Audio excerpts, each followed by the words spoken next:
যদি একটা ইসলামিক সরকার আমাদের মাথার উপরে আসে এবং একটা ইসলামপন্থী রাষ্ট্র আমরা সামনে কায়েম করতে পারি, সামনে বলতে হতে পারে 5 বছর পরে, 10 বছর পরে যদি কায়েম করতে পারি ইনশাআল্লাহ, তাহলে সর্বপ্রথম আমরা পুরো দেশে সালাত কায়েম করতে পারবো। সালাত কায়েম করতে পারবো। কায়েম আমরা এখন নামাজ পড়ি, তাই না?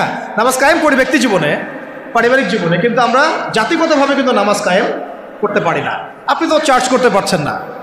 আমাদের মুরব্বী ওলামা কেরাম অনেকে এখানে আছেন যে কয়েক বছর আগেই মদিনায় যারা নামাজ পড়তো না, দোকান খোলা থাকতো না আমাদের সময়, তাদেরকে ধরে নিয়ে যাইতো না, গারামা দিত, জরিমানা, অনেকে তো পিটাইতো, জেলও দিত, অনেকে ওই মরুভূমিতে গিয়ে রেখে দিয়ে আসতো, হেঁটে শাস্তি। মানে নামাজ যদি রাষ্ট্র চায় তাহলে জনগণকে পড়াতে পারে। রাষ্ট্র যদি চায় জনগণকে মাস্ক পরাইতে পারে না? হ্যাঁ, তো রাষ্ট্র যদি চায় তাহলে জনগণকে নামাজও পড়াইতে পারবে ইনশাআল্লাহ। আর যারা বুঝে না তাদেরকে শিখাইতে পারবে, যারা নামাজ পড়তে জানে না তাদেরকে আমরা ইসলামিক সেন্টারে পাঠাইতে পারবো, তরবিয়ত দিতে পারবো, ওলামায়ে কেরামের সোহবতে নিয়ে শিখাইতে পারবো, তাই না? কিন্তু আপনি এটা রাষ্ট্রীয় উদ্যোগে এখন আর করতে পারবেন না। এটা ব্যক্তি জীবনে সীমাবদ্ধ হয়ে থাকে তখন। তো ব্যক্তি জীবনে থাকলে তো আপনি পড়লেও কি না, মানে পড়লে কেউ চার্জ করার নাই, না পড়লেও কেউ চার্জ করার নাই, এটা আপনার ব্যক্তিগত বিষয়ের সাথে নিসবত হয়ে গেল। কিন্তু জাতিগতভাবে কিন্তু নামাজ কায়েম হলো না। কিন্তু নবী সাল্লাল্লাহু আলাইহি ওয়াসাল্লাম কি মসজিদে কোনো সাহাবী না আসলে বা আসতে না পারলে খোঁজ দিতেন না? ওমর রাদিয়াল্লাহু আনহু খোঁজ দিতেন না? ওখানে কি এমন কোনো মুসলিম ছিল যিনি নামাজ পড়তেন না? তো এই একটা বিষয়, যেখানে আমরা কিন্তু এটা করতে এখনো পারি না। আপনি বলছেন 90% মুসলিমের দেশ, দেখেন 70% নামাজ পড়ে না। শুধু নামাজ না, তখন আপনি চাইলে প্রাইমারি লেভেলে, প্রাইমারি স্কুলে কোরআন শিক্ষা বাধ্যতামূলক করতে পারতেন না? হাই স্কুলে আরবি ভাষা শিক্ষা বাধ্যতামূলক করতে পারতেন, কোরআনের কিছু অনুবাদ তো বাধ্যতামূলক করতে পারতেন, সিলেবাসভুক্ত করতে পারতেন। অনার্স লেভেলে গিয়ে আমাদের এই ভাইরা তখন কোরআনের তাফসীর করতে পারতো, তর্জমা করতে পারতো, হাদিসের এরাব দিতে পারতো, ইবারত পড়তে পারতো। তারা কি পারে? 95%ই পারে। মাস্টার্স লেভেলে গিয়ে তারা ইফতা দেওয়ার মতো যোগ্যতা হয়তো অর্জন করতে পারতো। আরও অনেক কিছু করা সম্ভব ছিল, কিন্তু এটা আপনি আর রাষ্ট্রীয়ভাবে এখন করতে পারছেন। তাহলে একটা বিষয় হচ্ছে, দেখুন এক্সাম্পলটা বুঝেন, এখানে তো অনেক ফ্যাক্টরি আছেন আপনাদের এখানে, এটা দেখে মনে পড়লো আর কি উদাহরণটা, যে দেখেন ধরেন আমি একটা চাদর পরেছি, এখন এই চাদরটা ধরেন যে এক ভাই হাতে সেলাই করছে, 10 জন মিলে হাতে সেলাই করছে, 10টা চাদর উৎপন্ন হচ্ছে, আর এখানে একটা চাদর তৈরির ফ্যাক্টরি আছে, উৎপাদন কার বেশি হবে? ইসলামিক রাষ্ট্র হচ্ছে একটা ফ্যাক্টরির মতো কাজ করবে, যা ইসলাম আরও অনেক বেশি ছড়াই দিতে পারবে, যেটা ব্যক্তিগতভাবে অতটা সম্ভব হয়ে ওঠে না। দাওয়াতের মাধ্যমে হয়, দাওয়াতের মাধ্যমে ব্যক্তিগত ইসলাম হয়, মানুষ ফিরে আসে, কিন্তু বড় পরিসরে ইসলাম কায়েম হয় না। বরং আমরা ইসলাহের যত মেহনত করি, ওরা ওদের শয়তানি শক্তি দিয়ে ওইটাকে আবার নস্যাৎ করার চেষ্টা করে, তাই না?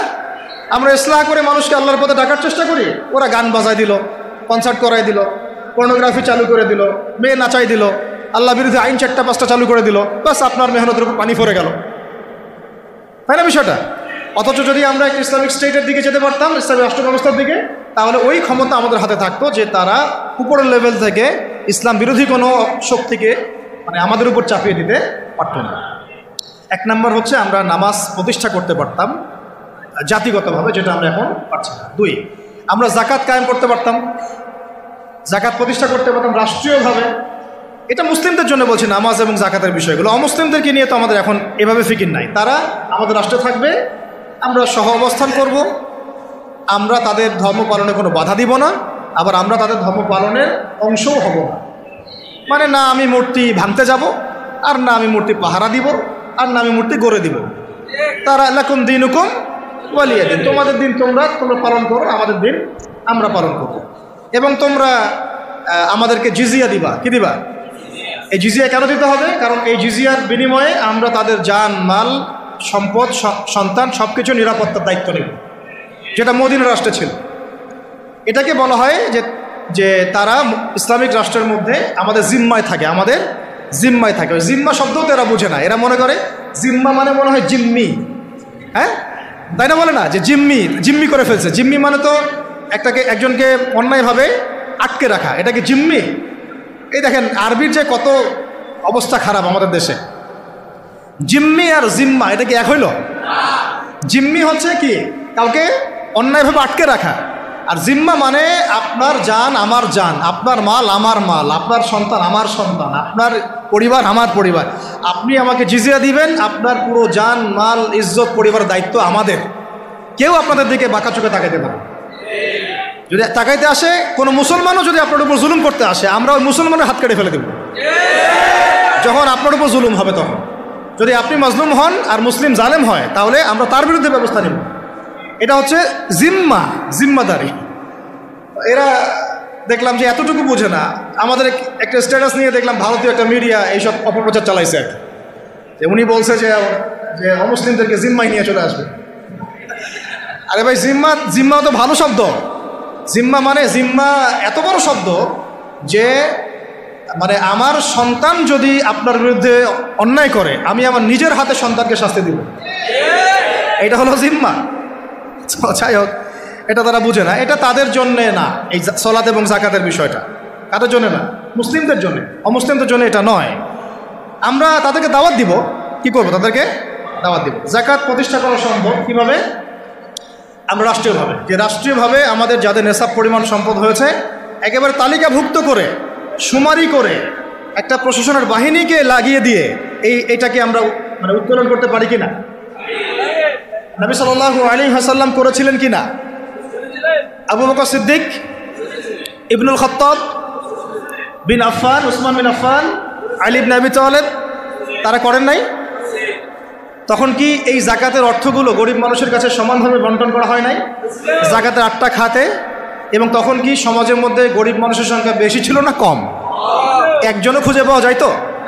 আল্লাহি, এখনও যদি আমরা যাকাত ভিত্তিক অর্থ ব্যবস্থা চালু করতে পারতাম, তাহলে আমাদের সমাজেও কোনো গরিব মানুষ থাকতো।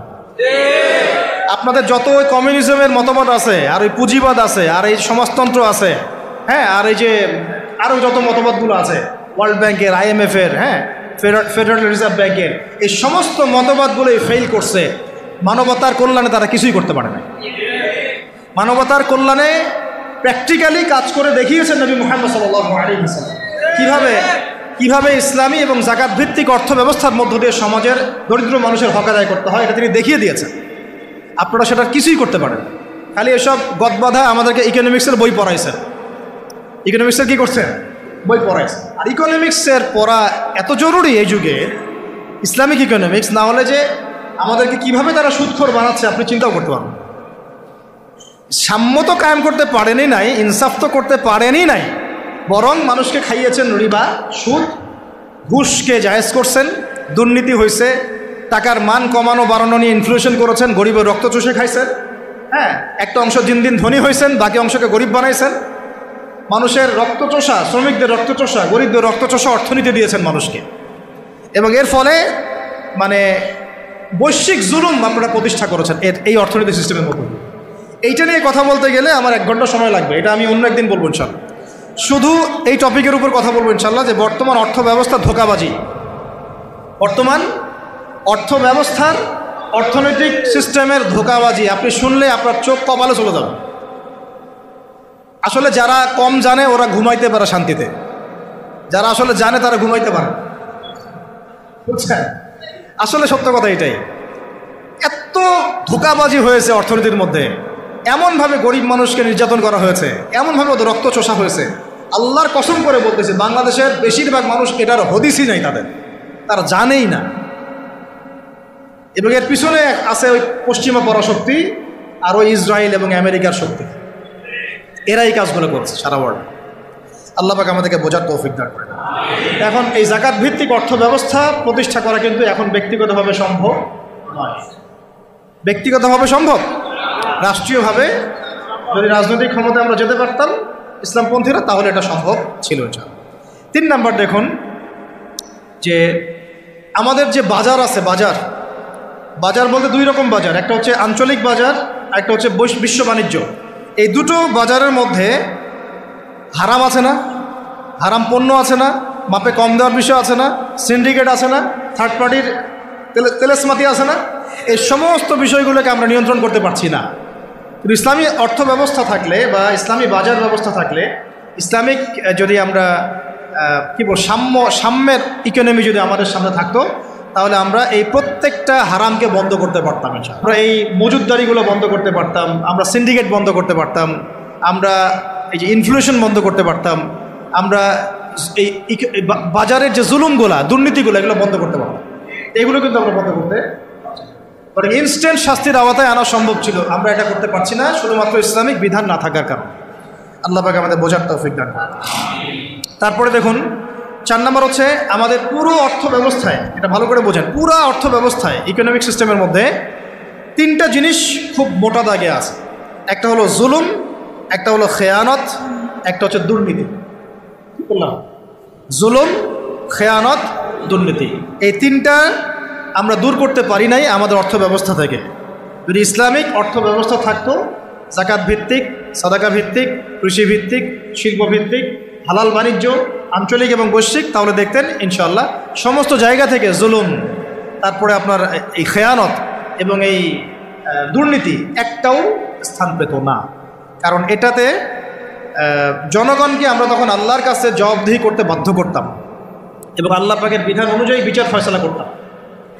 আল্লাহ পাকের বিধান অনুযায়ী বিচার ফয়সালা করা হতো, তখন তারা এই সাহসটা পেত না। 5 নম্বর হচ্ছে দেখুন যে ইসলাম বিরোধী যত মতবাদগুলো আছে, যেমন ধরেন কয়েকটার কথা তো বললাম, যেমন ইসলাম বিরোধী অনেক মতবাদ, আসলে তারা তো বুঝতে পারেন না যে কমিউনিজম একটা ইসলাম বিরোধী মতবাদ, সেকুলারিজম একটা ইসলাম বিরোধী মতবাদ। এগুলো তো পলিটিক্যাল, এর বাইরে সামাজিক অনেক ব্যাপার আছে।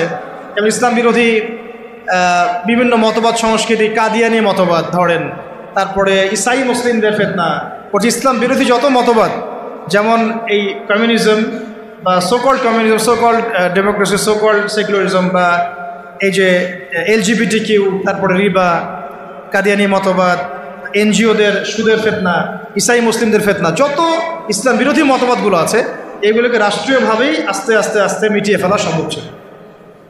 কিন্তু ইসলামী রাষ্ট্র ব্যবস্থা না থাকলে এটাকে আপনি মেটাতে পারবেন না, বরং তারা সমাজে আধিপত্য বিস্তার করার চেষ্টা করবে এবং তারা ফ্লুয়েন্টলি তাদের মিশনে কাজ করতে শুরু করবে, যেটা আমরা দেখেছি তারা কাজ করছে। কাদিয়ানিদেরকে কেউ ঠেকাচ্ছে কি? না। ইসাই মুসলিমদের ফেতনা কি কেউ ঠেকাতে পারছি? আমরা হয়তো দাওয়াত দিতে পারছি, বুঝাতে পারছি, ওদের এলেমের এগেনস্টে আমরা আমাদের এলেম জাহির করতে পারছি, মোনাজারা হচ্ছে, কিন্তু ওদের উপর কোনো কঠোর ব্যবস্থা কিন্তু আমরা গ্রহণ করতে পারছি না। ওটা ব্যক্তিগতভাবে সম্ভব হচ্ছে না, কিন্তু রাষ্ট্র থাকলে আমরা পারতাম। বইয়ের মধ্যে নিয়ে আসতেছে, রাস্তায় মানববন্ধন করছে, অধিকার চাচ্ছে, আইন পাস করতে বলছে। সুদ তো আগেই হালাল করে ফেলছে তারা, মদের লাইসেন্স তো এগুলো আগেই দেওয়া হয়েছে, পতিতালয়ের লাইসেন্স আগেই দেওয়া হয়েছে। আর ইসাই মুসলিমরা কাজ করতেছে, শুধু এনজিওরা কাজ করতেছে, কাদিয়ানিরা কাজ করতেছে। আমরা কি এগুলোর একটাও গোড়ার থেকে কেটে ফেলতে পারছি? আচ্ছা, এটা আমরা পারতাম যদি আমাদের কাছে ইসলামী শাসন ব্যবস্থা বা ইসলামী একটা ইমারা বা একটা খেলাফা রাষ্ট্র থাকতো। এই জিনিসগুলো আমাদেরকে বুঝতে হবে। আল্লাহ পাক বোঝার তৌফিক দান। কয়টা বলছি? 5টা। 6 নম্বরটা খুব বেশি ইম্পর্টেন্ট। এটা আমাদের জন্য খুব বেশি ইম্পর্টেন্ট এই কারণে যে এটা জাতির মেরুদণ্ড। আমাদের জাতির মেরুদণ্ড কি? শিক্ষা। এখন আসেন একটু পিছনে ফিরে তাকান, বিগত 30, 40, 50 বছরে, বিগত 30 থেকে 40 বা 50 বছরে জাতীয় শিক্ষা ব্যবস্থার মধ্যে ইসলাম কতটুকু আছে আর কতটুকু নাই? আদৌ কি আছে? জাতীয় শিক্ষা ব্যবস্থা, আমি কিন্তু মাদ্রাসা শিক্ষার কথা বলছি না। আচ্ছা, মাদ্রাসা শিক্ষা ব্যবস্থা প্রণয়ন করতে হলো কেন? কারণ জাতীয় শিক্ষা ব্যবস্থার মধ্যে ইসলাম নাই, তাই। মাদ্রাসাগুলো না থাকলে তো ইসলাম মিটাই ফেলতো তারা। মাদ্রাসাগুলো না থাকলে কি করতো? ইসলাম মিটাই ফেলতো। তো মাদ্রাসার খেদমত তো একটা সুরত। আমার দেশের 80%, 90% মানুষ মুসলিম, কোটি কোটি ছেলে মেয়ে স্কুলে পড়াশোনা করে, কলেজে পড়াশোনা করে, ইউনিভার্সিটিতে পড়াশোনা করে। আচ্ছা, তাদের কি মৌলিক অধিকার না যে তারা প্রাইমারি স্কুলে কোরআন শিখবে, হাই স্কুলে তারা অন্তত আরবিটা শিখবে, ফরজে আইনের জ্ঞান জানবে, হাদিস শিখবে, সিরাত শিখবে, কোরআন অনুবাদ করতে পারবে বা কোরআনের তাফসীর করতে পারবে, অথবা তারা ফিকহ বা উসুলের জ্ঞানগুলো অর্জন করবে, মুফতি হবে, মুহাদ্দিস হবে, মুফাসসির হবে। এই অধিকার কি আমাদের এই কোটি কোটি ছেলের নাই, মেয়েদের নাই? আমরা শিক্ষাকে একদম সেকুলার করে ফেলছি। শিক্ষা ব্যবস্থার মধ্যে ইসলাম আনা যাবে না, ঠিক যেমন রাষ্ট্র ব্যবস্থার মধ্যে ইসলাম আনা যাবে না, অর্থনীতির মধ্যে ইসলাম আনা যাবে না, ঠিক ওই রকমই শিক্ষা ব্যবস্থার মধ্যেও ইসলাম আনা যাবে না। এই কনসেপ্টটাই আমরা আমাদের জাতিকে দীর্ঘদিন যুগের পর যুগ অন্ধকারে রাখছি। এই জন্য দেখা যায় একজন এমপি সাহেব কোরআন তেলাওয়াত করতে পারে না, একজন বিসিএস ক্যাডার সূরা ফাতিহা পড়তে পারে না, একজন বুদ্ধিজীবী টকশো ফাটাই ফেলতেছে, একদম টকশো থেকে একদম কি একটা অবস্থা, টেবিল থাপড়ায় কথা বলছে, কিন্তু এদিকে সে ওযুর ফরজ বলতে পারে না। হ্যাঁ, এইভাবে আমরা আমাদের সমাজটাকে একদম ধ্বংস করে ফেলছি। এই জায়গায় কথা বলতে গেলে আমি একটু উত্তেজিত হয়ে পড়ে, আমরা আমাদের সমাজের শিক্ষাটাকে একদম ধ্বংস করে ফেলছি, একেবারে ধ্বংস করে ফেলছি। আমাদের আর্মি অফিসারদের কি এই অধিকার ছিল না যে তারা কোরআনে হাফেজ হবেন, তারা মুহাদ্দিস হতে পারবেন, মুফতি হতে পারবেন? হ্যাঁ, নবী সাল্লাল্লাহু আলাইহি ওয়াসাল্লামের যুগে যারা ফ্রন্টলাইন সোলজার, ফ্রন্টলাইন মুজাহিদ, তারা কি মুফতি ছিলেন না, মুহাদ্দিস ছিলেন না, কারি ছিলেন না, হাফেজ ছিলেন না? তাহলে আমাদের তো তারা ফ্রন্টলাইন যোদ্ধা, তাদের মধ্যে কয়জন হাফেজ, কয়জন আলেম, কয়জন কারি, কয়জন মুফতি, কয়জন মুহাদ্দিস? অথচ তাদেরকে এগুলো শিখতে দেওয়া হয় নাই। তারা এগুলো শিখে যদি আবার আল্লাহর পথে ফিরে আসে, তারাই যদি আবার ইসলামের রাষ্ট্রের কথা বলে। র্যাবের ভাইদের অধিকার ছিল না, পুলিশের ভাইদের অধিকার ছিল না, আমাদের বিজিবির ভাইদের অধিকার নাই? সবার অধিকার ছিল, বুদ্ধিজীবীদের, আমাদের ব্যবসায়ীদের, আমাদের যে আওয়াম জনগণ যারা, সবার অধিকার ছিল না? এই যে তোমরা যারা জেনারেল লাইন স্টুডেন্ট, তোমাদের অধিকার ছিল না? শিখতে দেওয়া হয় নাই। কিন্তু আমরা তাদেরকে মেসেজ দিতে চাই যে আপনাদের এটা শেখার পূর্ণ অধিকার আছে, এবং আপনারা যদি এগুলো শিখে আল্লাহকে চিনতে শিখেন, রাসূলকে চিনতে শিখেন, এবং ইসলামিক রাষ্ট্রের গুরুত্ব তাৎপর্য বুঝতে শিখেন, আল্লাহ পাক আপনাদেরকে এই যুগের খালিদ আর ওমর বানাই দেবেন ইনশাআল্লাহ। এবং আপনারাই ইনশাআল্লাহ আজ হোক আর কাল হোক আপনারাই বলবেন যে এই রাষ্ট্রটা যেন ইসলামী রাষ্ট্র হয়। যখন আপনারা দেখতে থাকবেন, বুঝতে থাকবেন যে হ্যাঁ, কত জুলুমের শিকার হচ্ছি আমরা, আর ইসলামী রাষ্ট্র না থাকার কারণে আমরা কিভাবে বঞ্চিত হয়েছি, বৈষম্যের শিকার হয়েছে, তখন আপনারা নিজেরাই ইনশাআল্লাহ তাআলা দাওয়াত এবং জিহাদের মধ্য দিয়ে এই বাংলার মধ্যেই আপনারা ইসলামী রাষ্ট্র কায়েম করবেন ইনশাআল্লাহ। আমরা দোয়া করি যেন আমাদের এই ভাইদেরকে আল্লাহ হেদায়েত দান করেন। ঠিক আছে, এখন এই শিক্ষা ব্যবস্থার সংস্কার ব্যক্তিগতভাবে কি সম্ভব? ব্যক্তিগতভাবে আপনি হয়তো একটা স্কুল করলেন, ওই যে আমি বললাম যে আমি একটা প্রতিষ্ঠান করেছি, আপনি একটা মাদ্রাসা করেছেন, উনি একটা মক্তব করেছেন, উনি একটা স্কুল করেছেন, কলেজ করেছেন, এই পর্যায়ে করতে থাকেন। তারপরেও এখানে তো কিছুটা খেদমত করার সুযোগ আমাদের আছে, বাকি ক্ষেত্রগুলো তো একেবারেই বন্ধ করে দিয়েছে, তাই না? আর একটু ভেবে দেখেন, একটু চোখ বন্ধ করে ভেবে দেখেন, যদি ইসলামী রাষ্ট্র ব্যবস্থা থাকতো, ইসলামিক গভর্নমেন্ট থাকতো, তাহলে কত চমৎকার শিক্ষা ব্যবস্থা থাকতো, কত চমৎকার হতো প্রাইমারি স্কুলগুলো, প্রত্যেকটা প্রাইমারি স্কুল হয়ে যেত একটা মাদ্রাসার মতো, কত সুন্দর হতো আমাদের হাই স্কুলগুলো, আমাদের ইউনিভার্সিটিগুলো, থাকতো না কোনো ফ্রি মিক্সিং, থাকতো না কোনো নারী পুরুষের অবাধ মেলামেশা, থাকতো না কোনো অপরাজনীতি, থাকতো না কোনো জুলুম, আবরারকে এভাবে পিটায় হত্যা করার সুযোগ হতো না কারো, হ্যাঁ হতো, থাকতো না কোনো, আর কি বলবো, হ্যাঁ বেপরদামি, বেহায়ামি, এগুলো থাকতো না। আল্লাহ পাক আমাদেরকে ইসলামী শিক্ষা ব্যবস্থার দিকে জাতিকে নিয়ে যাওয়ার তৌফিক দান করেন। আর এটা না থাকলে কি হবে? না থাকলে দিন বিবর্জিত শিক্ষা ব্যবস্থা চালু করা হবে, যেটা চালু করা হয়েছে। 7 নম্বর হচ্ছে, যদি আমরা ইসলামিক রাষ্ট্র গঠন করতে পারতাম তাহলে ব্যাপকভাবে মসজিদ, মাদ্রাসা, ইসলামিক সেন্টার, হ্যাঁ, তারপরে ইসলামিক বিশ্ববিদ্যালয়, একদম আল আজহারের মতো, মদিনা বিশ্ববিদ্যালয়ের মতো, দারুল উলুম দেওবন্দের আদলে অনেক বড় বড় প্রতিষ্ঠান আমরা দেশের মধ্যে করতে পারতাম। বাইরের কান্ট্রিগুলো থেকে স্টুডেন্টরা এসে আমার দেশে পড়াশোনা, কিন্তু এটা কি আমরা কিন্তু করতে পারি না। বরং উল্টা দেখবেন, যদি এটা না থাকে তাহলে কি হচ্ছে, ব্যক্তিগত পর্যায়ে আপনাকে কাজ করতে হবে, এছাড়া বরং আমরা এমন একটা অবস্থা চলে যাব যে অন্যের কাছে হাত পাততে হবে আমাদেরকে একটা প্রতিষ্ঠান করার জন্য। আর রাষ্ট্র থাকলে রাষ্ট্রই দায়িত্ব নিত, টিচারদের বেতন দিবে রাষ্ট্র, উস্তাদদের বেতন দিবে রাষ্ট্র, ইমাম সাহেবদের বেতন দিবে রাষ্ট্র, তাদেরকে গাড়ি দেওয়া হবে, তাদেরকে ফ্ল্যাট দেওয়া হবে, তাদের তো অধিকার আছে, তাদেরকে রেশন দেওয়া হবে, তাদেরকে দেশের সম্পদ হিসেবে গড়ে তোলা হবে, এবং জাতির আকীদা আমলের সংস্কারের জন্য তাদেরকে রাষ্ট্র কাজে লাগাবে। বরং রাষ্ট্র একটা গঠনমূলক সিলেবাস প্রণয়ন করবে, যেটা পড়লে সবার মধ্যে যে মিসকনসেপশনসগুলো দূর হয়ে যাবে। সম্ভব ছিল? হয় নাই। আচ্ছা, এরপরে আসেন 8 নম্বর হচ্ছে যে আমাদের দেশের একটা অন্যতম গুরুত্বপূর্ণ ক্ষেত্র হচ্ছে কৃষি এবং শিল্প, তাই না? কৃষি এবং শিল্প। তো কৃষি এবং শিল্পের মধ্যে দুর্নীতি হয় নাই? কম না বেশি? এই দুইটা সেক্টর এত বেশি গুরুত্বপূর্ণ যেটা রাষ্ট্রের অর্থনীতি গড়ার মূল কারিগর বলা যায়। তো কৃষি এবং শিল্পের সমস্ত দুর্নীতিকে বন্ধ করা সম্ভব ছিল যদি ইসলামী রাষ্ট্র ব্যবস্থা থাকে, যেটা আমরা করতে পারি নাই। কৃষক ভাইদেরকে অধিকার দেওয়া হয় নাই। যে পণ্যটার দাম এখানে 100 টাকা, দেখবেন সেই বেচারা বিক্রি করছে 10 টাকায়। কৃষকের সাথে সরাসরি সরকারের সম্পর্ক নাই, মাঝখানে বহু থার্ড পার্টি আছে। তাহলে ওদের উপর জুলুম হচ্ছে না? শ্রমিক, যে শ্রমিকের আপনি গার্মেন্টসে বেতন দিচ্ছেন 10,000 টাকা, 12,000 টাকা, এই পণ্যগুলোকে এক্সপোর্ট করে তারা কোটি কোটি টাকার বিজনেস করছে। তাদের এবং রাষ্ট্রের মাঝখানে একটা কি আছে, মধ্যস্থতা করার একটা মাঝখানে থার্ড পার্টি আছে। মাঝখানে অনেক টাকা পয়সা গায়েব হয়ে যাচ্ছে একবার উপরে।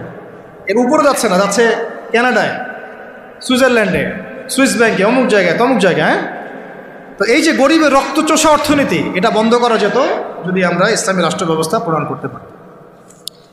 কি লম্বা হয়ে যাচ্ছে নাকি?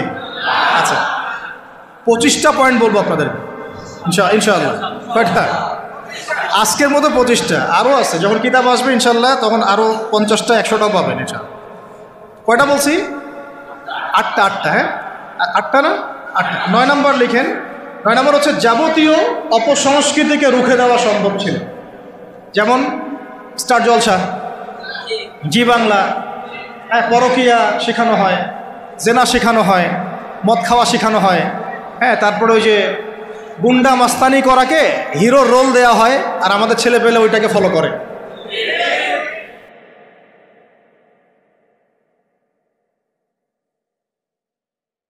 এই জিনিসগুলোকে এবং এগুলোকে বন্ধ করা সম্ভব ছিল রাষ্ট্রীয় উদ্যোগে, কিন্তু আপনি ব্যক্তিগত উদ্যোগে এটা করতে পারবেন না। আচ্ছা, 9 নম্বর হচ্ছে এটা কত? 10 নম্বর হচ্ছে এটা খুব গুরুত্বপূর্ণ, খুবই গুরুত্বপূর্ণ। সেটা হচ্ছে ইসলামী রাষ্ট্র ব্যবস্থা যদি না থাকে তাহলে এই যে অনলাইন এবং অফলাইনে যত প্রিন্ট এবং ইলেকট্রনিক মিডিয়া আছে এদের মিথ্যাচার আপনি বন্ধ করতে পারবেন, এদের ইসলাম বিদ্বেষ আপনি বন্ধ করতে পারবেন না, এদের শয়তানি আপনি বন্ধ করতে পারবেন না। ওই প্রথম আলোর সামনে গিয়ে আপনি গরু জবাই করেন না যাই করেন, ওর কিছুই যায় আসবে না, কিছু যায় আসবে না। ছেলে মানুষই হবে একটা, ওর কিছু যায় আসবে? শয়তানের এগুলোতে কিছু যায় আসে নাকি?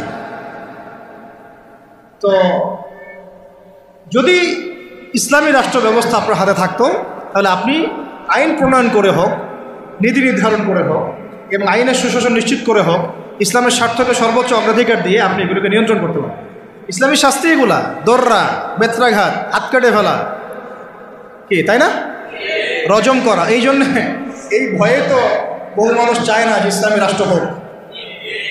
বহু মানুষ এই কারণে ইসলামী রাষ্ট্র চায় না যে ইসলামী রাষ্ট্র ব্যবস্থা আসলে পরে তাদের ব্যক্তি জীবনের গুনাহ তারা করতে পারবে না। কারণ ব্যক্তি জীবনে জেনা করে, ও তো চাইবে না ইসলামী রাষ্ট্র আসুক। ব্যক্তি জীবনে মদ খায়, ও তো চাইবে না যে মদ, আরে বাপরে বাপ, ইসলামী রাষ্ট্র আসলে তো 80টা বেত্রাঘাত করবে আমাকে, তাই না? ইসলামী রাষ্ট্র আসলে তো পরকীয়া করতে পারবে না। তখন তো আপনি ধরেন যে এই খোলামেলা এবং উন্মুক্ত কনসার্ট আপনি করতে পারবেন না। আপনি শুনলে বাসায় শুনবেন, ব্যক্তিগতভাবে পাপ করবেন, জনগণকে পাপি করতে পারবেন না, তাই না? ইসলামী রাষ্ট্র আসলে অনেকের অনেক সমস্যা আছে আমার, ওই সমস্যাগুলোর কারণে তারা আবার চায় না যে ইসলামী রাষ্ট্র আসুক। তো যাই হোক, চাক আর না চাক, একটা কথা বলে দেই, অনলাইনে দিয়ে দিব আমরা এগুলা, মানে কেউ চাক আর না চাক, কেউ চাক বা নাই বা চাক, আজ হোক আর কাল হোক, এই বাংলাদেশের বুকে ইসলামী রাষ্ট্র কায়েম হবেই হবে।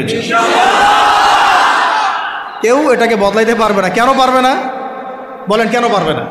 কারণ নবী সাল্লাল্লাহু আলাইহি ওয়াসাল্লাম ভবিষ্যৎবাণী করেছেন যে একটা কাঁচা বাড়ি বাদ থাকবে না, একটা পাকা বাড়ি বাদ থাকবে না যেখানে আল্লাহ পাক তার তাওহীদের কালিমা লা ইলাহা ইল্লাল্লাহ মুহাম্মাদুর রাসূলুল্লাহকে প্রবেশ করাবেন না। ওরা যে বলছেন অখণ্ড ভারত হবে, হ্যাঁ অখণ্ড ভারত হবে ঠিকই, তবে সেটা হবে কিসের? ইসলামের এবং তাওহীদের কালিমা লা ইলাহা ইল্লাল্লাহ মুহাম্মাদুর রাসূলুল্লাহ। অপেক্ষা করতে থাকো, তোমরা অপেক্ষা করতে থাকো। ফান্তাজিরু ওয়া ইন্না মাআকুম মিনাল মুনতাজিরিন। কোনো সমস্যা নাই, কিন্তু এটা হবেই হবে ইনশাআল্লাহ।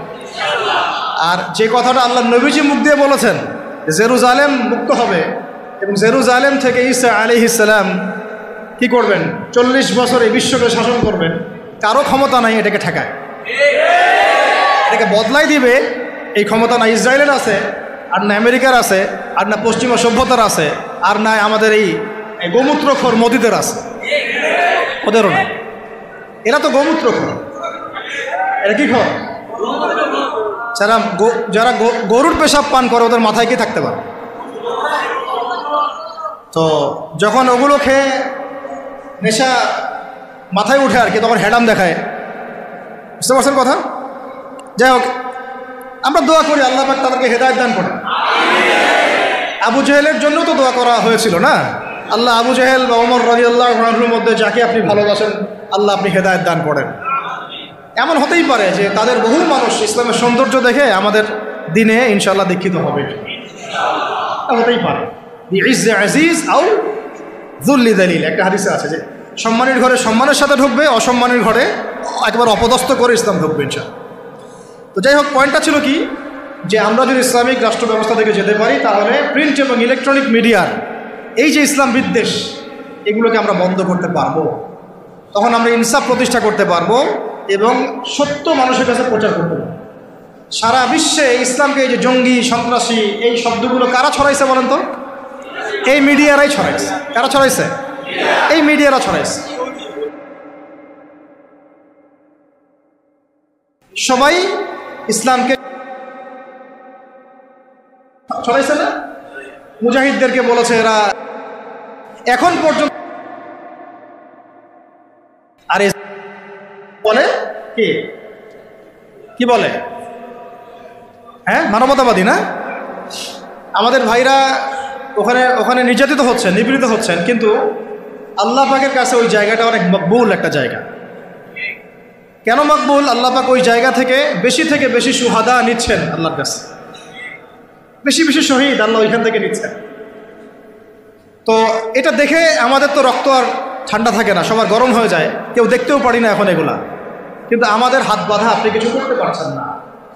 কেন কিছু করতে পারছেন না? কারণ আমাদের হাতে কোনো ইসলামিক রাষ্ট্র নাই। তাই ব্যক্তিগতভাবে আপনি সেখানে কিছু করতে পারবেন না, কিন্তু ইসলামিক রাষ্ট্র ব্যবস্থা থাকলে আমরা আমাদের ভাইদের পাশে দাঁড়াতে পারতাম, আমরা মাজলুমদের পাশে দাঁড়াতে পারতাম, অথবা অন্তত পক্ষে আমরা জাতিসংঘকে চাপ দিতে পারতাম না, অথবা আমরা ইউনাইটেড একটা মুসলিম কমিউনিটি করতে পারতাম পুরো বিশ্বের শক্তিশালী মুসলিম রাষ্ট্রগুলো নিয়ে। তখন দেখতাম যে ওরা কোথায় পালানোর রাস্তা খুঁজে পায়। কিন্তু আমরা কিন্তু এটা করতে পারছি না, বরং ওরা করেছে ন্যাটোর মাধ্যমে, ওরা ঐক্যবদ্ধ জোট করে আমাদেরকে ভয় দেখাচ্ছে। তো এই জন্য অনেক কারণ আছে ভাই, এই কারণগুলো আমাদেরকে একটা দিকেই এখন নিসবত করছে যে আমাদের একটা মুসলিমদের একটা ইসলামপন্থী রাষ্ট্র দরকার, ইসলামপন্থী সরকার দরকার, আদারওয়াইজ আমরা বিশ্বের বুকে স্বাধীন হতে পারবো না। এমনকি আমরা আমাদের মাজলুম ভাইদেরকে সাহায্য করতে পারছি। আল্লাহ আমাদেরকে বোঝার তৌফিক দান। আচ্ছা, 10 নম্বর হচ্ছে 10 না 11 হচ্ছে সমস্ত সামাজিক অশ্লীলতা, যেমন বেপরদামি, কিশোর গ্যাং, মাদকের আকড়া, জুয়ার আকড়া, এগুলোকে আপনি বন্ধ করতে পারবেন না যদি ইসলামিক রাষ্ট্র ব্যবস্থা না হয়। 13 নম্বর হচ্ছে আইনের সুশাসন বলে একটা শব্দ শুনি আমরা, এটা গদবাদ একটা শব্দই থাকে, এর আসলে বাস্তব খুব একটা প্রয়োগ হয় না। কারণ আমরা দেখেছি আইনকে হাতিয়ার করে নিয়ে মানুষ রাজনীতি করেছে, ব্যক্তি আক্রোশ ঝেড়েছে এবং ব্যক্তির স্বার্থ চরিতার্থ করেছে, দলের স্বার্থ উদ্ধার করেছে, তাই না? ওলামায়ে কেরামরা কি অপরাধ করেছিলেন শাপলা চত্বরে, যে তাদের সবার উপরে 10টা 5টা করে মামলা দিতে হবে? বলেন, যারা মারলো তাদের বিরুদ্ধে মামলা হলো না, যারা মরলো তাদের বিরুদ্ধে মামলা হলো। তারা কি অপরাধ করেছিলেন? এখনো বহু ওলামায়ে কেরাম 5টা 6টা 10টা করে মামলা নিয়ে কাঁধে নিয়ে ঘুরছেন না? তাহলে আইনের সুশাসন কি এখানে হয়েছে? নিশ্চিত। এখন পর্যন্ত এই পরিবর্তিত সরকার বলছেন এখন পর্যন্ত এগুলোকে উইথড্র করা হয় নাই, এখন পর্যন্ত মামলাগুলো থেকে উইথড্র করা হয় নাই, এখন পর্যন্ত বহু গুম হওয়া মানুষকে উদ্ধার করা হয় নাই। আর আমরা জানি তারা কি পরিমাণ কষ্টে আছেন, আমরা গেস করতে পারি যে তারা কি পরিমাণ কষ্টে আছে। এটা তো আপনি গেস করতে পারবেন না, কারণ আপনার সে অভিজ্ঞতা নাই, সমুদ্র দেখেন নাই, আপনি বুঝবেন কিভাবে এর গভীরতা কেমন।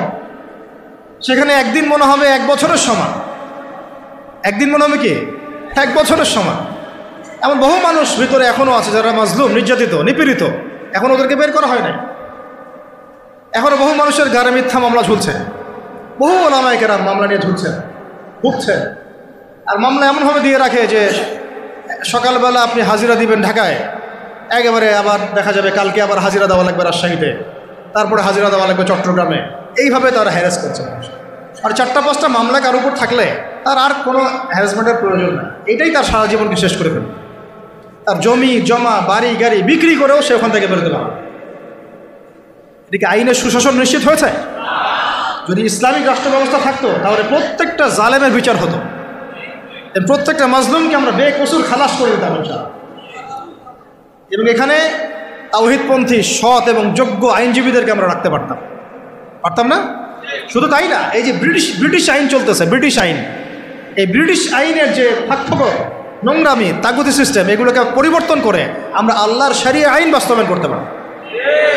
12টা বলছি, 13 নম্বর। আচ্ছা, 13 নম্বর হচ্ছে খুব জরুরি পয়েন্ট। সমস্ত অপরাধের বিচার এবং আইনের যে সুশাসন এটা নিশ্চিত করা সম্ভব, সমস্ত অপরাধগুলোর বিচার করা সম্ভব ইনসাফের সাথে, শরিয়া আইনের সাথে এবং আল্লাহর বিধানের অনুকূলে, যেটা ইসলামিক স্টেট না থাকলে কখনোই সম্ভব নয়। একটা জেনার ঘটনা ঘটেছে নবী সাল্লাল্লাহু আলাইহি ওয়াসাল্লামের যুগে, তিনি কি বিচার করেন নাই? চুরি হয়েছে, তিনি কি বিচার করেন নাই? মদপান হয়েছে, তিনি কি বিচার করেন নাই?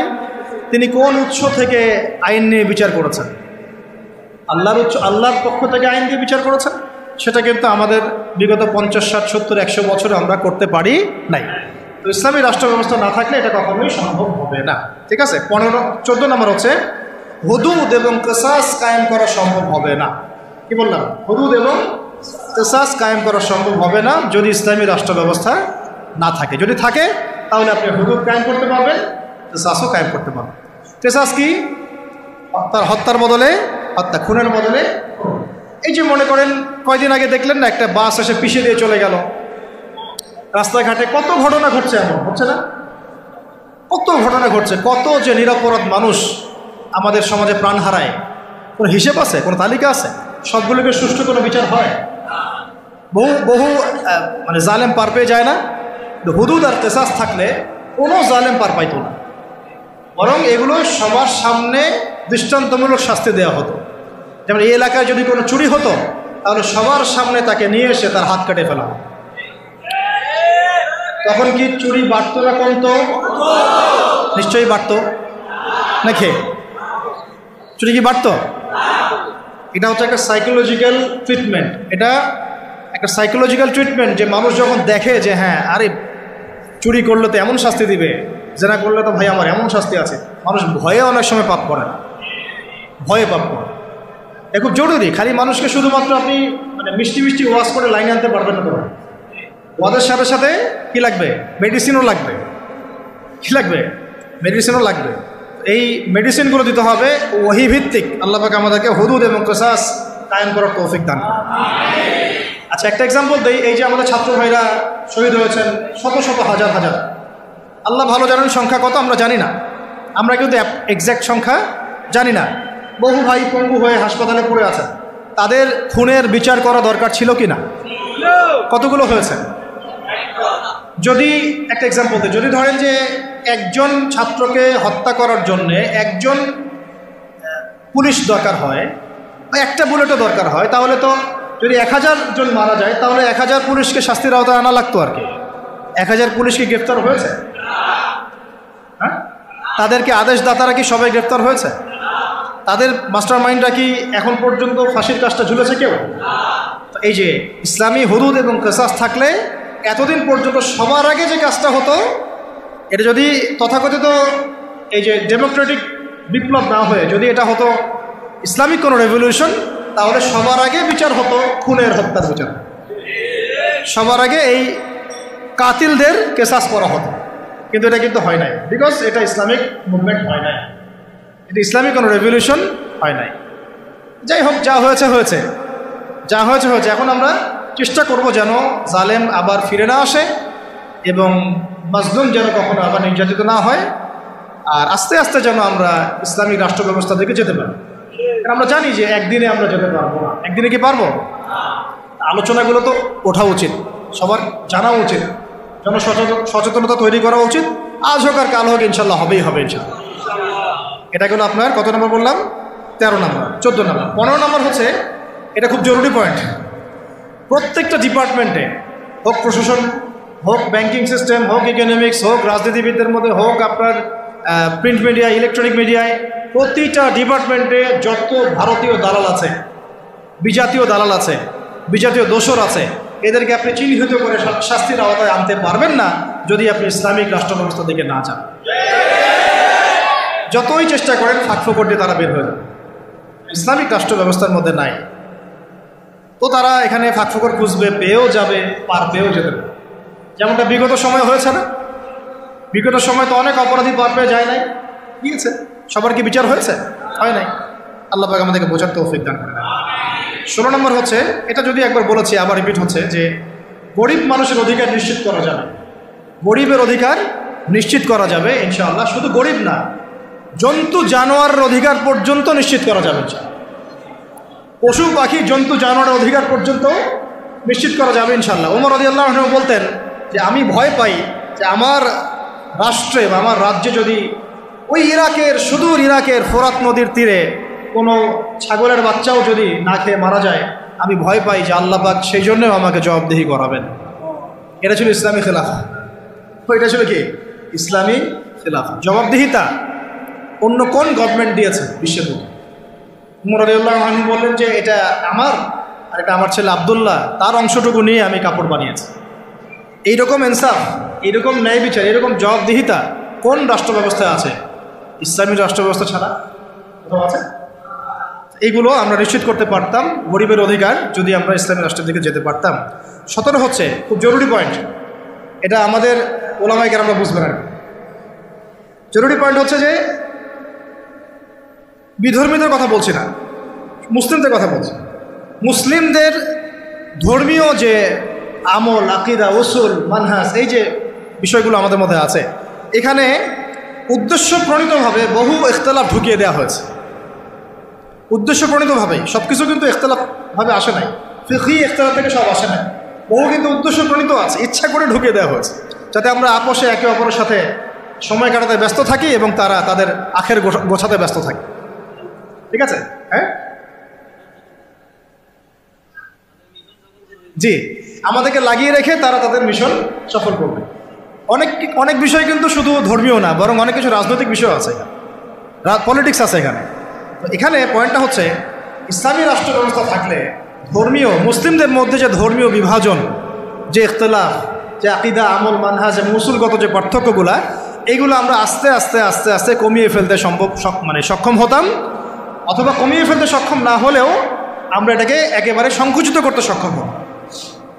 এটা আপনি এখন পারবেন। এক্সাম্পল দিচ্ছি, ধরেন যে যদি আমরা রাষ্ট্রীয়ভাবে ওলামায়ে মুহাক্কিক, যারা মুহাক্কিক ওলামায়ে কেরামদেরকে নিয়ে একটা বড় একটা প্যানেল করতাম, তাদেরকে পৃষ্ঠপোষকতা করতাম, তাদেরকে গবেষণাগার করে দিতাম, তাদেরকে আমরা আমাদের অস্ত্র হিসেবে কাজে লাগাতাম, এবং সমাজে যত বাতিল মতবাদ আছে, ধর্মের নামে হোক, অধর্মের নামে হোক, যত বাতিল মতবাদ, যত মানে শিয়াইজম বলেন, তারপরে যে কাদিয়ানি মতবাদ বলেন, তারপরে আরও যেগুলো আস্তে আস্তে ছড়াচ্ছে আর কি, হ্যাঁ, বাতিল যে মতবাদগুলো সমাজে ছড়ানো হচ্ছে ধর্মের নামে আর কি, সেগুলোকে কিন্তু আমরা মানে ওই মোনাজারার মাধ্যমে, ওদেরকে ইসলাহের মাধ্যমে, তরবিয়তের মাধ্যমে, বা তাদের সাথে লাইভ ডিবেটের মাধ্যমে বিভিন্নভাবে আমরা কিন্তু ওটাকে আলোচনা নিয়ে আসতে পারতাম এবং একটা কনক্লুশনে আসতে পারতাম যে হ্যাঁ, আমার রাষ্ট্র এইভাবে, এই ফিকহি মাসালায়, এই আকিদা, এই আমল, এই মাহরাজের ভিত্তিতে চলবে।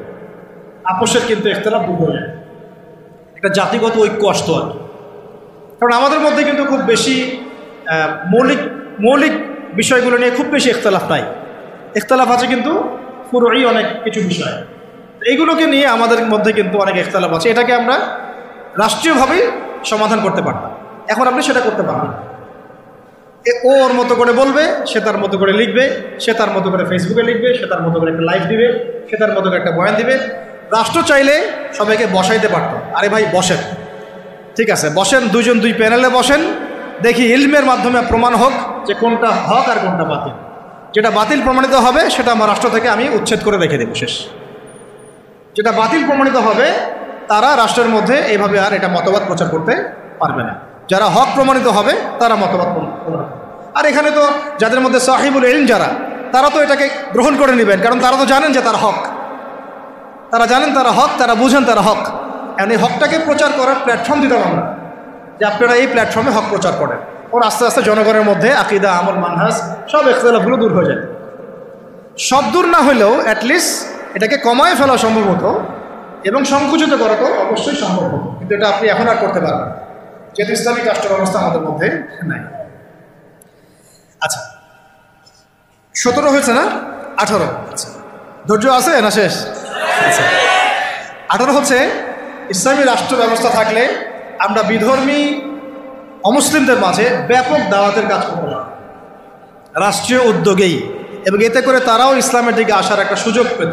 আল্লাহর বান্দাদেরকে আমরা জাহান্নাম থেকে জান্নাতের পথে আনতে পারতাম, কিন্তু এখন আপনি সেটা পাচ্ছেন না, বরং তারা আপনার ঘরে এসে দাওয়াত দিচ্ছে, মানুষ মুসলিমকে অমুসলিম বানাচ্ছে। তাই না বিষয়টা? 19 হচ্ছে আমরা ইসলামী রাষ্ট্র কাঠামো পেলে মদিনা রাষ্ট্রের আদলে একটা মুনাওয়ার, একটা আলোকিত রাষ্ট্র গঠন করতে পারতাম, যেটা ইসলামী রাষ্ট্র ব্যবস্থা ছাড়া কখনোই সম্ভব হবে না। তো মদিনা রাষ্ট্র কি, এটা নিয়ে তো আলোচনা এসেছে, এটা আর আলোচনা করছি না। এটা কত হলো? 19। 20 নম্বর হচ্ছে যে মুসলিমদের, তরুণ মুসলিম যারা, আমাদের তরুণ যে মুসলিমরা আছেন, তরুণ তরুণী, আমাদের শিক্ষিত সমাজ, সবার প্রতিভাগুলোকে আমরা কাজে লাগাতে পারতাম। আমরা কিন্তু এখন সেটা পারছি না। একজন প্রতিভাবান ছেলে বিদেশে চলে যাচ্ছে, ওখানে গিয়ে ভালো চাকরি পাচ্ছে। একজন প্রতিভাবান ডক্টর বিদেশে চলে যাচ্ছে, ওখানে গিয়ে সার্ভ করছে। আমি আমার দেশের সম্পদগুলোকে সোনা বানাতে পারছি না, তাই না? তাদেরকে হীরা বানাতে পারছি না, পলিশ করতে পারছি না। সদুদ্যোগ নাই, বরং এখানে দুর্নীতি আছে। প্রতিভাবান একটা ছেলে, ওকে আমি জব দিচ্ছি না, আমার দল করে বলে ওকে জব দিচ্ছি। এই যে দুর্নীতিগুলো, এতে করে ওই ছেলে তো আর জাতিকে কিছু দিতে পারবে না। রাম শ্যাম যদু মধু উপদেষ্টা হয়ে বসে আছে, তাই না? আমরা তো এগুলোর যোগ্যই না, আমরা কি না? আমাদের তো জ্ঞান নাই, এলেম কালাম কিছুই নাই, রাম শ্যাম যদু মধু সব উপদেষ্টা হয়ে বসে আছে। একজন ব্যক্তি যে পরকীয়া শিখায়, সেও এখন নেতা হয়ে বসে আছে, তাই না? এই হলো অবস্থা। তো প্রতিভার মূল্যায়ন হবে না যদি ইসলামী রাষ্ট্র ব্যবস্থা না কায়েম। তো আরেকটা বিষয় হচ্ছে, এটা কত বললাম? 20। 21 হচ্ছে প্রযুক্তিগত যত উন্নয়ন আছে না, আপনার ইন্টারনেট সেকশন বলেন, অনলাইন সেকশন, অফলাইন সেকশনের কথাই বলেন, ইনক্লুডিং নিউক্লিয়ার প্ল্যান্টস, মিসাইলস, এইগুলো পর্যন্ত আমরা তৈরি করতে পারতাম যদি ইসলামী রাষ্ট্র থাকতো। এখন যেহেতু ইসলামী রাষ্ট্র নাই, আপনি চাইলেও এগুলো করতে পারছেন না। প্রযুক্তিগত কোনো উন্নয়ন করতে পারছি না আমরা, বরং অন্যের কাছে হাত পেতে বসে আছি। আমাদেরকে অ্যাপস দাও, আমাদেরকে সার্ভার দাও, আমাদেরকে এইটা দাও, আমাদেরকে সেইটা দাও, আমাকে ড্রোন দাও, আমাকে মিসাইল দাও, তাই না? কিন্তু দেখেন, নবী সাল্লাল্লাহু আলাইহি ওয়াসাল্লাম যখন মদিনা রাষ্ট্র গঠন করেছেন, তিনি নিজের রাষ্ট্রে এগুলো উৎপাদন করেছেন। মদিনা রাষ্ট্রের অস্ত্র থেকে আসছে, মদিনায় উৎপন্ন করা হয়েছে, উৎপন্ন করা হয় নাই। সামরিক প্রশিক্ষণ কোথায় দেওয়া হয়েছে? মদিনাতেই দেওয়া হয়েছে। এবং তখনকার যুগের উপযুক্ত যে প্রযুক্তি, এই প্রযুক্তিগুলো সাহাবীদের কাছে ছিল না? ওই সমসাময়িক প্রযুক্তিগুলো কিন্তু সাহাবীদের কাছে ছিল। মূল কথা হচ্ছে কি, এক কথায়, যে আমরা ইসলামী রাষ্ট্র ব্যবস্থা গঠন করতে না পারলে আমাদের দেশের মধ্যে প্রযুক্তিগত এবং সামরিক উন্নয়ন ত্বরান্বিত করতে পারবো না, বরং অন্যের কাছে আমাকে হাত পেতে বসে থাকতে হবে। তখন শত্রু আমাকে অতটুকুই দিবে যার ডিফেন্স সিস্টেম তার কাছে আছে। এমন অস্ত্র সে আমাকে বিক্রি করবে না যার ডিফেন্স সিস্টেম ওর কাছে নাই। এটা আমাদের বোঝা উচিত। আর আল্লাহ পাক কি আমাদের মাথায় কিছুই দেন নাই? আমাদের যদি প্রতিভাগুলোকে আমরা কাজে লাগাতে পারতাম, তাহলে আমরা দেশের মধ্যেই তাদেরকে দিয়েই এইসব ড্রোন, এইসব মিসাইলস, নিউক্লিয়ার প্ল্যান্টস আমরাই বানাতে পারতাম। আর আমরা যদি জিজ্ঞাসা করি আমাদের পলিটিশিয়ানদেরকে, বিগত 50 বছর ধরে স্বাধীনতা তো ধোয়া তুলতেছে, আপনারা কি করছেন? একটা ক্ষেপণাস্ত্র তৈরি করতে পারছেন?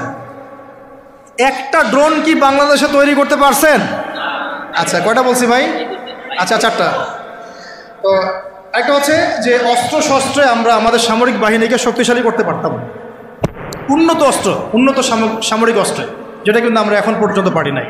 আমরা জানি না আমাদের আকাশসীমা কিন্তু সেফ না, আমাদের আকাশসীমা কিন্তু সেফ না, আমাদের সমুদ্র সীমা এখন পর্যন্ত আমরা বলতে পারি না যে পরিপূর্ণ সেফ। আমাদের প্রশাসনের বাহিনীগুলো আমরা বলতে পারি না সবগুলো দালাল মুক্ত, বিদেশি এজেন্ট মুক্ত, আমরা বলতে পারি না। তো আল্লাহ পাক আমাদেরকে এমন ইসলামী রাষ্ট্র গঠন করার তৌফিক দান করেন যে রাষ্ট্রে আমরা আমাদের এই প্রশাসনের ভাইদেরকে তাওহীদপন্থী ইমানদার বানাবো এবং সবচেয়ে সেরা অস্ত্র তাদের হাতে তুলে দেবো ইনশাআল্লাহ। রাষ্ট্র যদি জিহাদ করে তাহলে ফ্রন্ট লাইনে কারো জিহাদ করবে? আমাদের এই ভাইরাই তো করবে। তো আমাদের এই ভাইদেরকে আগে তৈরি করতে হবে না? আল্লাহ পাক আমাদের এই ভাইদেরকে ঈমান দান করেন, বেশি বেশি আমলের তৌফিক দেন এবং তাদের মাথার উপরে আল্লাহ পাক একটা ইসলামী সরকার নিয়ে আসেন, আমিন। আচ্ছা, 22 হচ্ছে যে আমরা 23 হচ্ছে আমাদের এই পুরো তরুণ প্রজন্মকে আমরা জিহাদি জজবায় গড়ে তুলতে পারতাম। এটা কিন্তু আপনি এখন পারছেন না। এটা জজবা মানে কি বোঝাচ্ছে? জজবা মানে কি আপনি শুধু আবেগে ভেসে পড়বেন এমন বোঝাচ্ছি না, বরং আমাদের জেনারেশন রেডি, তার আল্লাহর জন্য সবসময় জীবন দেওয়ার জন্য প্রস্তুত। এমন জেনারেশন আমাদের আফগান ভাইদের মধ্যে নাই, হামাসের ভাইদের মধ্যে নাই। যে কোনো সময় যদি শত্রু আক্রমণ করে তারা প্রস্তুত। এখন আপনারাই বলেন তো দেখি, যারা ভয় দেখাচ্ছে চট্টগ্রাম কেটে ফেলবো, ফেনি নিয়ে নিব, এই করব সেই করব, হাসেন না। যদি আল্লাহ না করুক, যদি তারা কোনো পদক্ষেপ নিয়েই ফেলে, আমাদের প্রজন্ম কি প্রস্তুত? আমাদের প্রজন্মের আমরা কেউ কি AK-47 চালাতে পারি? আমাদের কেউ কি মার্শাল আর্টস জানি? আমাদের কেউ কি 10 রাউন্ড দৌড়াতেও পারি? তাহলে আমাদের কেউ কি তরোয়ালও চালাইতে পারে?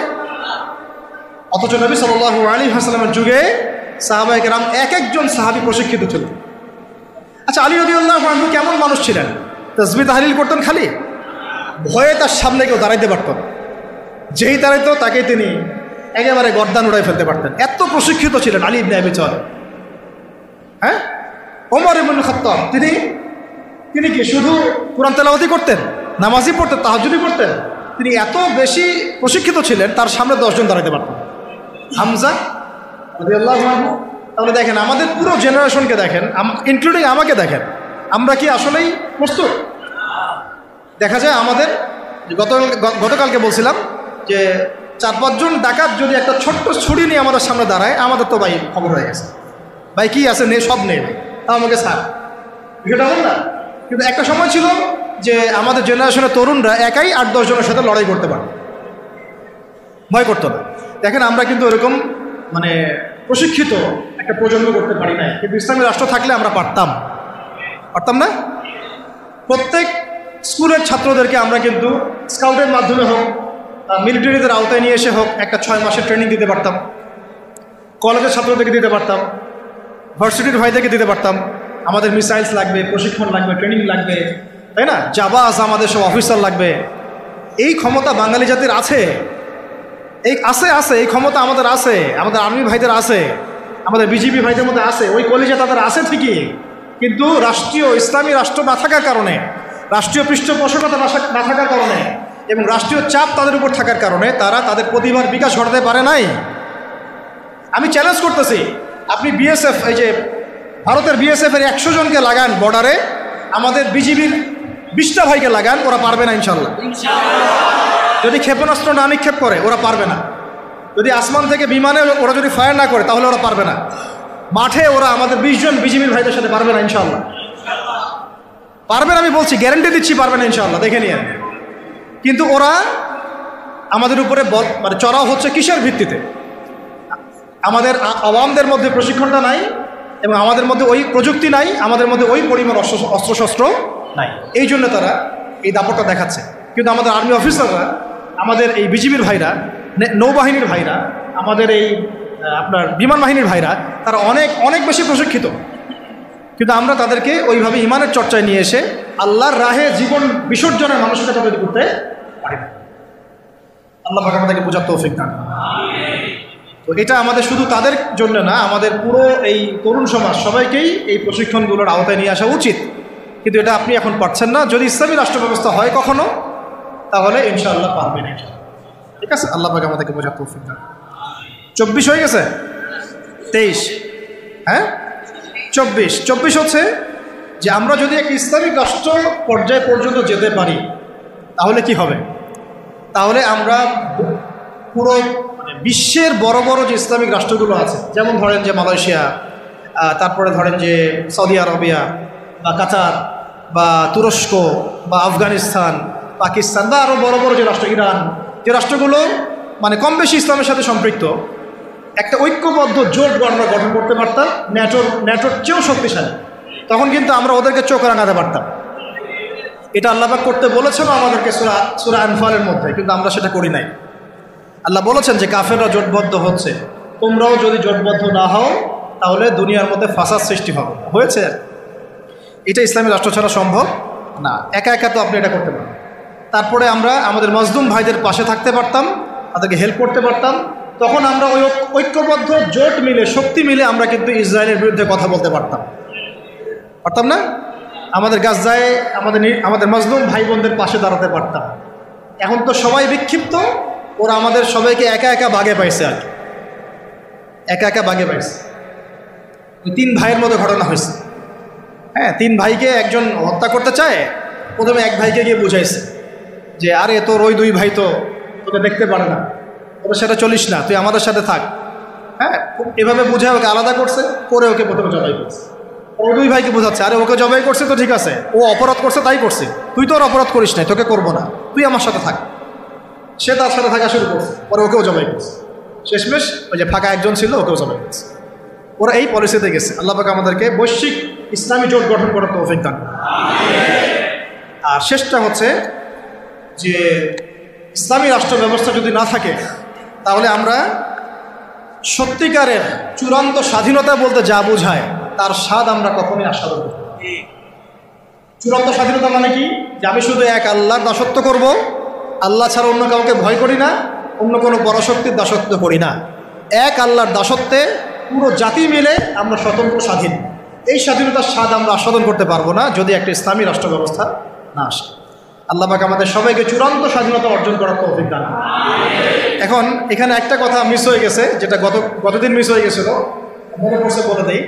ইসলামী রাষ্ট্র ব্যবস্থার আরেকটা মূল বিষয় আছে যে কোনো মহিলা নেত্রী আবার আমির হইতে পারবে না। কি হইতে পারবে না? কোনো মহিলা নেত্রী আমির হইতে পারবে না। আর রাষ্ট্র চলবে সুরাভিত্তিক। কিভাবে চলবে? সুরাভিত্তিক। তো মাশওয়ারা দিতে পারে, হয়তো মাশওয়ারা দিতে পারে, কিন্তু আমির হইতে পারবে না। নবী সাল্লাল্লাহু আলাইহি ওয়াসাল্লাম তার স্ত্রীদের মাশওয়ারা নিয়েছেন, কিন্তু আমির হতে পারবে না। এটা তো আমাদের এখন এক্স এবং ওয়াই উভয় দলেরই তো আমির হচ্ছেন নারী নেত্রী, নাকি? তাই না? নারী ছাড়া আর কিছুই খুঁজে পাই না। ঠিক আছে? হ্যাঁ, নারী উপদেষ্টাও আছে। নারী নেতৃত্ব ইসলামে জায়েজ নাই। নারীদেরকে ওই কাজের জন্য আল্লাহ পাক সৃষ্টি করেন নাই। ঠিক আছে? আল্লাহ পাক আমাদেরকে বোঝার তৌফিক দান। আমেরিকা কখনো নারী নেতৃত্ব নিয়ে আসে না, পশ্চিমারা আনে না, আর আমাদেরকে শেখায় নারী অধিকার। ওরা আমাদেরকে শেখায় নারী অধিকার। আচ্ছা, শেষ কথা হচ্ছে ভাই, লাস্ট পয়েন্ট, এটা হচ্ছে লাস্ট পয়েন্ট। এখন এই যে এত আলোচনা করলাম, এখন এই গন্তব্যে যেতে হলে আমাদের কিছু করণীয় আছে কিনা? আচ্ছা, এখন এখানে কয়েকটা পয়েন্ট লিখে আনছিলাম। এখন আমরা তো বুঝলাম এর এহমিয়ত কি, গুরুত্ব কি, না থাকার কুফল কি। আমরা চাই যে আমরা ইসলামী রাষ্ট্রের দিকে যাই, চাই কি না? আমাদের করণীয় হচ্ছে 1 নাম্বার ভাই, 1 নাম্বার ইলম অর্জন করা। কি করা? এই ইলম শুধু একমুখী জ্ঞান হলে হবে না, বহুমুখী ইলম অর্জন করতে হবে, যাতে আমি কোরআন সুন্নাহর জ্ঞান দিয়ে বিশ্বকে ডিল করতে পারি। বোঝা গেছে কথা? 2, ইলম অনুযায়ী আমল বাড়ায় দেওয়া। ইলম অনুযায়ী আমল বাড়ায় দেওয়া। 3, তাজকিয়া অর্জন করা, তাজকিয়া বা আত্মশুদ্ধি অর্জনের চেষ্টা করা। 4, এই তাজকিয়া বা আত্মশুদ্ধি আবার একা একা অর্জন করা যায় না, ওস্তাদের সোহবত লাগবে। ইলম শিখতে এবং তাজকিয়া অর্জন করতে বরেণ্য উলামায়ে কেরাম এবং বুজুর্গদের সোহবত লাগবে। 4 নাম্বার। 5 হচ্ছে যে আমার অর্থনীতি সম্পূর্ণ হালাল হতে হবে। কী হতে হবে? হারাম খোরদের দ্বারা কোনো ইসলামী রাষ্ট্র কায়েম হবে না। ঠিক আছে? বে-ইলম মানুষ দিয়ে ইসলামী রাষ্ট্র কায়েম হবে না। তাজকিয়া যাদের মধ্যে নাই তাদেরকে দিয়ে হবে না। যাদের উপরে মুরব্বীদের দোয়া এবং সোহবত নাই তাদেরকে দিয়েও হবে না। ঠিক আছে? আল্লাহ বোঝার তৌফিক দান করেন। 5 নাম্বার হচ্ছে, আচ্ছা 6 নাম্বার হচ্ছে যে আমাদেরকে শারীরিক এবং মানসিকভাবে প্রস্তুত থাকতে হবে। শারীরিক এবং মানসিকভাবে প্রস্তুতি রাখতে হবে। এটা আপনারা বুঝে নেন আমি কি বুঝাতে চাইছি। 6 নম্বর হচ্ছে যে আমাদের সবাইকে, একজনকে না সবাইকেই সৎ কাজে আদেশ করতে হবে, সবাইকেই সৎ কাজে আদেশ করতে হবে, সবাইকে অসৎ কাজে নিষেধ করতে হবে, সবাইকে আদর্শ পরিবার গড়ার চেষ্টা করতে হবে। যদি পরিবার আমার কথা না শুনে, আমার আকীদা আদর্শে আমার সাথে না থাকে, প্রয়োজনে আসহাবুল কাহাফের মতো একা চলতে হবে, তাও আপনাকে বাতিলের সামনে আপোষ করা বা আত্মসমর্পণ করা যাবে না। খালাস। 9 হচ্ছে আমাদের সন্তানদেরকে এবং এই তরুণ প্রজন্মকে এবং আমাদের এই সন্তানদেরকে একেবারে মর্দে মুজাহিদ রূপে করতে হবে। বলবেন ইনশাআল্লাহ? আমাদের এই তরুণ প্রজন্মকে এবং আমাদের সন্তানদেরকে একদম মর্দে মুজাহিদ রূপে করতে হবে। কটা বলছি? 8টা? 9টা? 9 নম্বর। 9 নম্বর হচ্ছে যে এটা দাবি আমাদের, এবং কাজও কিভাবে করব আমরা জানি না এখন পর্যন্ত, কিন্তু আমাদের দাবিটা উত্থাপন করা উচিত। সেটা হলো আমাদের এই তরুণ সমাজকে, অন্তত তরুণ যুব সমাজকে বাধ্যতামূলক প্যারামিলিটারি প্রশিক্ষণের ব্যবস্থা করতে হবে। এটা ছাড়া আমরা কিন্তু প্রস্তুতি গ্রহণ করতে পারব। ঠিক আছে? আল্লাহ পাক আমাদেরকে বোঝার তৌফিক দান। তারপরে প্রত্যেকটা ডিপার্টমেন্ট থেকে ভারতীয় সমস্ত দালালদেরকে দূর করতে হবে, এবং যত বিজাতীয় দালাল আমাদের দেশে আছে, যারা বাংলাদেশকে আমেরিকা বানাতে চায়, বাংলাদেশকে ভারত বানাতে চায়, হ্যাঁ, বাংলাদেশকে নিয়ে ষড়যন্ত্র করে, এরা যে বা যারাই হোক এদেরকে কোনো স্থান দেওয়া যাবে না। ঠিক আছে? 10 নম্বর হচ্ছে যে সবসময় আল্লাহ রাব্বুল আলামিনের পথে নিজের জান, মাল, সময়, শ্রমকে বিলায় দেওয়ার মানসিকতা রাখতে হবে। যে কোনো অবস্থায় আমার জান, আমার মাল, আমার শ্রম, আমার কি সময়, এগুলোকে আল্লাহর রাস্তায় ঢেলে দেওয়ার মানসিকতা থাকতে হবে। এরপরে অবশ্যই থাকতে হবে যে ওলামায়ে কেরামদের সাথে নিসবত রাখা, এবং ওলামায়ে কেরামদের যে জামাআহ, এই জামায়াতের সাথে থাকা, একাকী জীবনযাপন না করা, ওলামায়ে কেরামের জামায়াতের সাথে থাকা এবং তাদের হাতকে শক্তিশালী করার চেষ্টা করা। ঠিক আছে? তারপরে আরও জরুরি হচ্ছে যে আমাদের প্রত্যেকটা ডিপার্টমেন্টের ভাইদেরকে দাওয়াত দিতে হবে। শুধু আমাদের মধ্যে দাওয়াতটা রাখলে হবে না, আমাদের পলিটিশিয়ান, বিত্তশালী, হ্যাঁ, আমাদের প্রশাসন, আমাদের ফোর্সগুলা, আমাদের সরকার, সবার মধ্যে দাওয়াতটাকে প্রচার করতে হবে। ঠিক আছে? কয়টা বলছি? লিখতে থাকো। কয়টা হচ্ছে? 12টা? 11টা? 12টা হচ্ছে যে ইসলাম বিরোধী যত মতবাদগুলো আছে, এই সমস্ত মতবাদগুলোকে চিহ্নিত করতে হবে, এগুলো থেকে দূরে থাকতে হবে। বোঝা গেছে?